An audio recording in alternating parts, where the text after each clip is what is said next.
तिराची rock star the pocket dynamo Ishan Kishan. Ishan Kishan जिसने अपने debut match में इंग्लैंड जैसे डिफेंडिंग चैंपियन के सामने अपना अर्धशतक बनाया।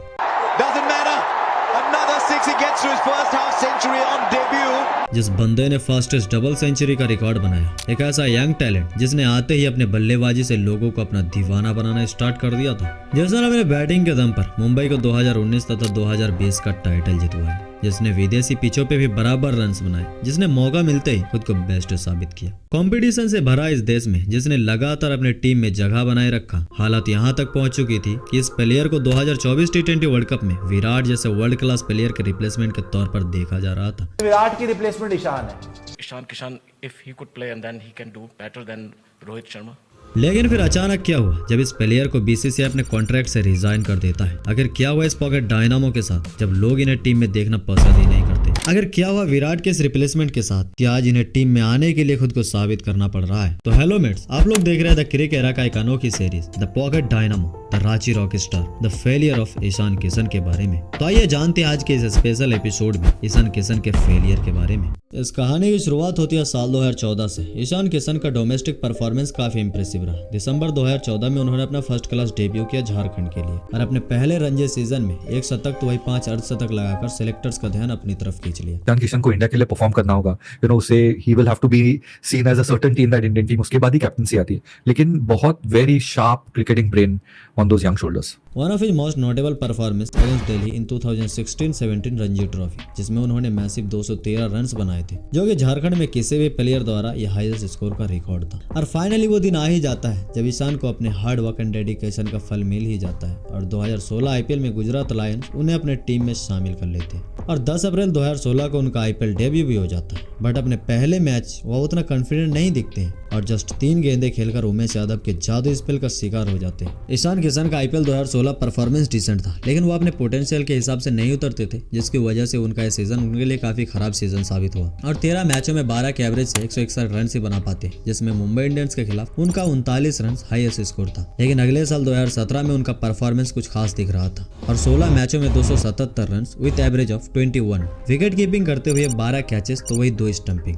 खैर अब साल था 2018 का और या यूं कहे कि ईशान किशन का चमकने का साल। मुंबई इंडियंस ने ईशान किशन को 6.2 करोड़ में खरीद लिया था। Ishan Kishan is the next uncapped keeper. To Mumbai at 620.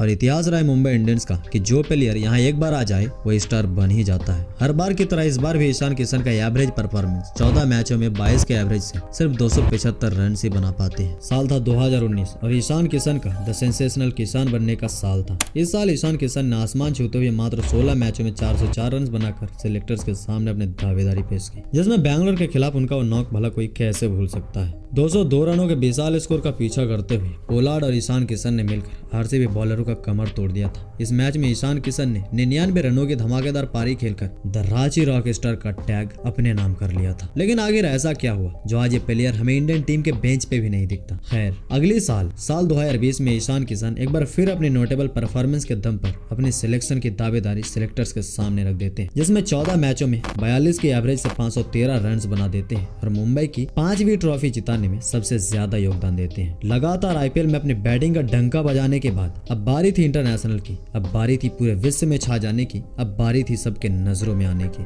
और यही से शुरू होता है the first chapter of the rise Ishan Kishan. तारीख थी 14 मार्च 2021 और जंग का मैदान था अहमदाबाद का क्रिकेटिंग स्टेडियम। सामने थे गोरे अंग्रेज और इसी दिन डेब्यू हुआ था झारखंड के इस यंग टैलेंट का। ईशान किशन अपने पहले मैच में ही अंग्रेजी बॉलरों का कमर तोड़ते हुए 56 रन कूट दिए और अपने डेब्यू मैच में इंग्लैंड जैसे टीम के सामने हाफ सेंचुरी बनाते हुए यह ऐलान कर दिया कि क्रिकेट में राज करने के लिए एक और राजा आ चुका है। 18 जुलाई 2021 को उनका ओडीआई डेब्यू श्रीलंका के खिलाफ हुआ, जिसमें उन्होंने 59 रन बनाकर यह साबित कर दिया कि कोई है जो टीम में बहुत लेट से आया। अब बारी थी साल 2022 का, जब ईशान किशन अपने फॉर्म के पीक पर था, जब ईशान किशन अपने प्राइम फॉर्म पे था। 2021 से 2022 तक ईशान किशन अपने 21 T20 मैचों में 575 रन बना चुके थे विद एवरेज ऑफ 30.50। तो वही आईपीएल में अपने 14 मैचों में 418 रन। इतने सारे नोटेबल परफॉर्मेंस की वजह से अंदाजा लगाया जा रहा था कि ईशान किशन का फ्यूचर बहुत ब्राइट है। लोग ये तक कह चुका था कि इसे इस बार T20 वर्ल्ड कप खिलाना चाहिए। साल था 2022। ईशान किशन अपने प्राइम फॉर्म में था। ईशान किशन लगातार टीम के हिस्सा रह चुके थे, लगातार रन्स बना रहे थे, बट सांपों के फौज में बैठा है सिलेक्टर्स मौका देखते ही ईशान किशन को टीम से साइड लाइन कर दिया। जब बारी आई T20 वर्ल्ड कप की तो सिलेक्टर्स ने उनका पूरा साल यूज करने के बाद उन्हें साइड लाइन कर दिया। अब बारी था सबसे बड़ा रिवेंज का। अब वक्त था सिलेक्टर्स को बताने का। 4 दिसंबर 2022 को शुरू होता है इंडिया वर्सेस बांग्लादेश 3 मैचों का ODI सीरीज। हैरानी की बात तो यह है कि इसके प्लेइंग 11 में ईशान किशन का नाम नहीं था, जबकि इससे पहले उन्होंने इतने सारे नोटेबल परफॉर्मेंस ऑलरेडी दे चुके थे और इंडिया इसमें स्ट्रगल करते हुए बांग्लादेश से 1 विकेट से हार जाता है। दूसरे मैच में भी ईशान किशन का नाम प्लेइंग 11 में नहीं था और ये मैच भी भारत बहुत बड़े अंतराल से हार जाती है और सीरीज बांग्लादेश के नाम कर देती है। बात है सीरीज के आखिरी मैच की। इस मैच में ईशान किशन को मौका दिया जाता है, लेकिन ईशान किशन इस मैच में बिना कोई देरी किए डबल सेंचुरी जड़ते हुए सिलेक्टर्स के मुंह में जोरदार तमाचा मार देते हैं। और बता देते हैं कि मैं थोड़े समय में खुश होने वाला बंदा नहीं हूँ। ईशान किशन के सेलिब्रेशन में साफ दिख रहा था कि ईशान किशन सिलेक्टर्स को क्या बताना चाहते थे। खैर, जिस बंदे ने अपने टीम को इतना कुछ दिया, इतना कुछ किया अपने टीम के लिए, उनका रिवॉर्ड भी तो बनता ही है। अब साल था 2023 और इस साल 2 बड़े टूर्नामेंट होने वाले थे, एक एशिया कप तो वही दूसरा ODI वर्ल्ड कप। मुंबई की तरफ से ईशान किशन ने IPL में सबसे ज्यादा रन्स बनाए तो वही 10 T20 इंटरनेशनल मैचों में 346 रन्स विद एवरेज ऑफ 34.6। इनका इन शानदार परफॉर्मेंस की वजह से उनका एशिया कप में सिलेक्शन हो जाता है। अब बारी थी ईशान को बड़े स्टेज में खुद को सही साबित कर दिखाने की।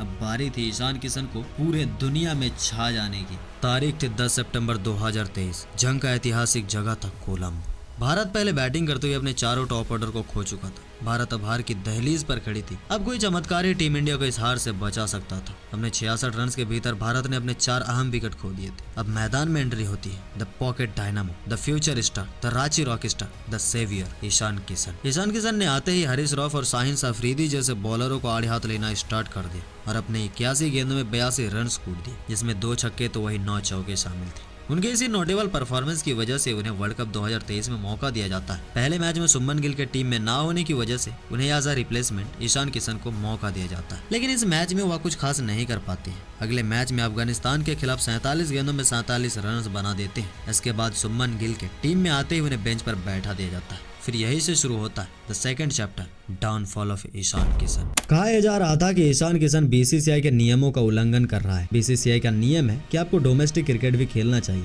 आप सिर्फ IPL के सहारे बैठ नहीं सकते। लेकिन ईशान किशन अब टीम से दूर भाग रहा था। इंग्लैंड के खिलाफ उस टेस्ट में जहाँ विराट, बुमराह, सामी जैसे बड़े नाम नहीं थे, वहाँ ईशान किशन का होना बहुत जरूरी था। बट अपना किसी पर्सनल इशू बनाकर ईशान किशन टीम से हट चुका था, जिसके बाद BCCI द्वारा ईशान किशन को कॉन्ट्रैक्ट से बाहर कर दिया जाता है। फिर इसके बाद ईशान किशन फिर कभी इंडियन टीम में नहीं दिखा, ना ही उनका टीम में आना किसी को पसंद है। टैलेंट के फौज में अब भारत का ये सितारा उस गुमनामी में गुमनाम हो चुका था। उनका कैरियर कितना लंबा होता है तो डिसाइड नहीं किया जा सकता, बट अगर उनका वो BCCI द्वारा कॉन्ट्रैक्ट से रिजाइन कर देना, अगर ये सब नहीं होता तो शायद ईशान किशन फिर से टीम में आ सकते थे। जिस प्रकार सारे यंगस्टर्स को चांस दिया जा रहा है, ईशान किशन को भी अब तक चांस दे चुका होता।